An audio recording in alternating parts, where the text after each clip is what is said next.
हाँ वैद्य जी, प्रणाम। आज हमारे जो दर्शक हैं उनको किस विषय पे बतलाएंगे आप? एक रोग है जिसको संगरैनी कहते हैं हम्म।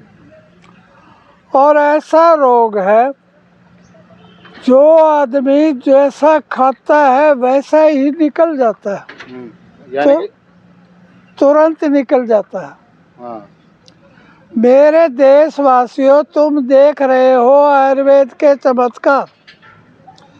मेरे भारतवर्ष में हमेशा चमत्कार होते हैं।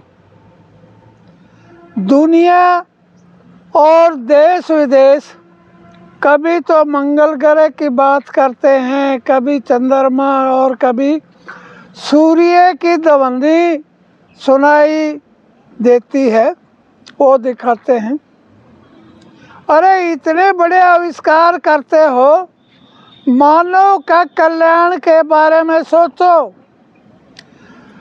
और आयुर्वेद हो या एलोपैथी हो, दुनिया की कोई भी पैथी हो, इन चीज़ों का छोटी छोटी बीमारी है जो जानलेवा होती हैं।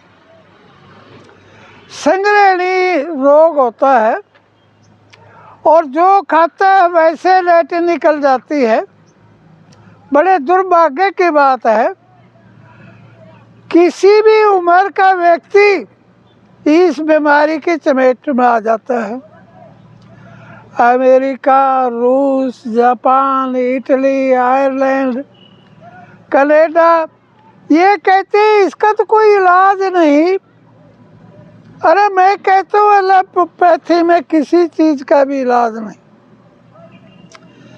इसके अंदर हमने देखा है, जो आदमी अभी खाना खाया है और उसी वक्त लैट्रिन में चला जाता है, धीरे धीरे उसको अपच होती है और फिर लैट्रिन बाहर आ जाती है, पतली लैट्रिन होती है।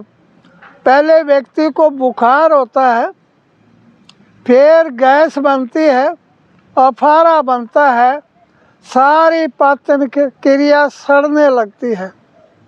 मेरे देशवासियों, जरा सुनिए, जो ये बात मैं कह रहा हूँ, बड़े बड़े देश ये दावा करते हैं हमने खोज लिया, पा लिया, परंतु इसका इलाज नहीं है संगरैनी रोग। मेरे देशवासी जरा कान खोल के सुन लें। हम क्या करते हैं, पेट में एक अमीबा हो जाता है। अमीबा का स्टेमिना इतना होता है, अगर ज़्यादा जहरीली दवाई दी जाए आदमी के प्राण पखेरु उड़ जाते हैं, परंतु अमीबा नहीं मरता है। और इसके साथ बात में एक जवाब देना चाहता हूँ। मेरे भारतवर्ष में 5000 वर्ष से आयुर्वेद के चमत्कार हो रहे हैं। हमने अमीबा को भी मारना है और अपने देश के किसी भी उम्र के व्यक्ति को भी बचाना है। हम कैसे बचाते हैं? अमीबा को निगलने वाला दही का जो गंडेवा बोलते हैं, वो क्या होता है? एक जीवाणु होता है। वो हानिकारक अमीबा को निगल जाता है। सुबह से लेकर शाम तक जब हम उसको दही पर रखते हैं, और दही बनाने का तरीका क्या है, एक व्यक्ति को हम 3 किलो दूध के लिए मोटिवेट करते हैं, फिर उसको क्या कर लेता है, उबाल लेता है, 2.5 किलो दूध रखता है और उसके बाद उसे कहते हैं दिन में कुछ भी नहीं खाना है और मिट्टी के बर्तन में ये दही बनानी है। अच्छी तरह से दही बनाकर उसको खिलाते हैं सुबह से लेकर शाम तक। जो व्यक्ति इस संसार के बड़े से बड़े अस्पतालों में थक जाते हैं और दही पर रखते हैं, कुछ दिन के बाद उसके क्या होता है, खून आता है। ठीक 7 दिन में खून बंद हो जाता है। फिर दही के साथ रोटी देते हैं, जैसे बाजरे की रोटी और खिचड़ी। और आजकल तो हमें देसी बाजरा मिलने लगा है राजस्थान से, उसका प्रयोग करते हैं और धीरे धीरे उसके पेट में गैस अफारा बिल्कुल बंद हो जाता है, आदमी का खून बनना शुरू हो जाता है। इसमें सबसे पहले हमारी पाचन क्रिया रेनिन है और अंदर है रेनिन और पेप्सिन, हाइड्रोक्लोरिक एसिड। और भोजन जहाँ पचता है वहाँ पर छोटी आंत है जिसकी लंबाई औसतन एक व्यक्ति या मर्द या औरत की लंबाई कितनी होती है, 22.5 फुट की होती है। और 7.5 से लेकर 8 तक बड़ी आंत होती है। और उसके अंदर फंसने के बाद अमीबा बिल्कुल क्या करता है, अंदर आंतों में अल्सर हो जाता है, खून बहने लग जाता है और छोटी बड़ी आंत को अंदर से वो खा लेता है और हमेशा उसको खून निकलने लग जाता है। मेरे देशवासियों, और संगरैनी का मरीज है वैद्य जी, हाँ, उसको दही कितने टाइम यूज करनी चाहिए? कम से कम 15 दिन, नहीं तो 21 दिन तो ज़रूरी है। और दही ही खाना है, कोई चीज़ नहीं, न कोई फल है न कोई फ्रूट है। और दही मिट्टी के बर्तन में बनेगी। 3 किलो दूध होगा, उसे उबाल कर 2.5 किलो रख लेंगे और मिट्टी के बर्तन में ही दही को जमाना है।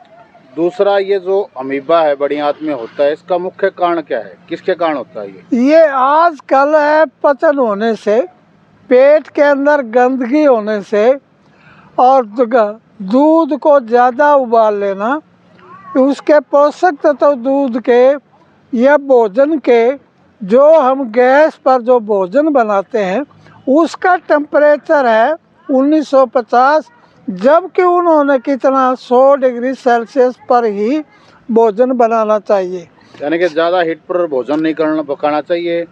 दूसरी बात, जो फास्ट फूड है, जंक फूड है, वो नहीं खाने चाहिए। वो नहीं खाने चाहिए। और जितना भी है दूध है नकली है। जंक फूड, फास्ट फूड कुछ डायरेक्ट रूप से बाहर से नहीं लड़ना चाहते। कुछ देश यहाँ गंदी चीज़ें, गंदी सामग्री बेचकर हमारे को बर्बाद करना चाहते हैं या हमारी मौत करना चाहते हैं। उन लोगों से हम कहें, माँ के हाथ का बना हुआ खाना और सादा खाना और ताज़ा खाना, भोजन ठीक बनने के बाद अच्छी तरह से हमें 2 घंटे या 3 घंटे के अंदर समाप्त कर लेने चाहिए। परंतु मेरे देश के अंदर क्या देख रहा हूँ मैं, और लोग क्या करते हैं, रात के 12-1 बजे, 2 बजे या 3 बजे तक भी घूमते रहते हैं और फिर सो जाते हैं। सोने के समय में तो खाना खाते हैं। मेरे देशवासियों को मैं बता रहा हूँ, संगरैनी का मुख्य कारण है हमें 4 बजे भोजन कर लेना चाहिए, शाम के 4 बजे, यानी कि सूर्य अस्त होने से पहले भोजन कर लेना चाहिए। और दूसरा ये बताइए वैद्य जी, जिनकी दही खाने से संगरैनी ठीक नहीं होती, तो आपके पास कोई ऐसी मेडिसिन है जिससे संगरैनी ठीक कर देते हो आप? हाँ, मैं पहले झूठ नहीं बोलना चाहिए, पहले ही तो दवाई है, क्या है, दही है। हाँ। फिर उसके बाद कुछ दवाइयाँ हम देते हैं और उसके हमेशा के लिए संगरैनी ठीक हो जाती है। तो संगरैनी का इलाज कितने दिन चलेगा वैद्य जी आपके? कम से कम 1.5 महीने या 2 महीने तक। अच्छा, इसके लिए हिदायत है, चूल्हे की रोटी हो, ताज़ी सब्जी हो। और मसाले के लिए मैं बताता हूँ, जो भोजन बनाते हैं मिट्टी के बर्तन में बनाएं और जीरा, धनिया, लहसुन, प्याज, अदरक कूट करके साबुत ही डाल सकते हैं, और जब पकने लगे उसके अंदर तेल या घी डाल दें। वो सब्ज़ी हम पहले धीरे धीरे देते हैं। कम से कम 10 दिन के बाद, 11 दिन के बाद पाचन क्रिया काम करना शुरू कर देती है। जो लोग भोजन को जलाकर, मसाले को जलाकर और तेजाबी चीज़ें खाते हैं, जैसे पानी के पतासे, junk food, fast food, chow mein, ये चीज़ खाते हैं, उनकी तो संग्रहणी कभी ठीक नहीं हो सकती। अच्छा वैद्य जी, एक बात और बताएं, जो आप ट्रीटमेंट करते हो, इलाज करते हो संग्रहणी का, कितने प्रतिशत सक्सेस है? आपने हजारों मरीजों का इलाज किया अब तक? मैं कहता हूँ अपने सन 1968 से लेकर आज तक लाखों व्यक्तियों का इलाज किया, और जो परहेज रखते हैं 101% इलाज हो जाता है। और का फ़ोन नंबर है या जो पता है वो बता दें ताकि आपसे दर्शक जुड़ सकें। मास्टर ओम प्रकाश वैद्य ज्ञान तारा निवास, और ज्ञान तारा कॉलोनी और ज्ञान तारा रोड। फ़ोन नंबर है 94 662 54 102। तो ये जींद में है। तो मेरा कहने का मतलब है, भारत के जवान लड़के और लड़कियों को हम बचाएं, और भविष्य में कोई गलत काम ना करें, गलत खाना ना खाएं, और ये बिल्कुल सक्सेस है, कामयाब है। प्रणाम।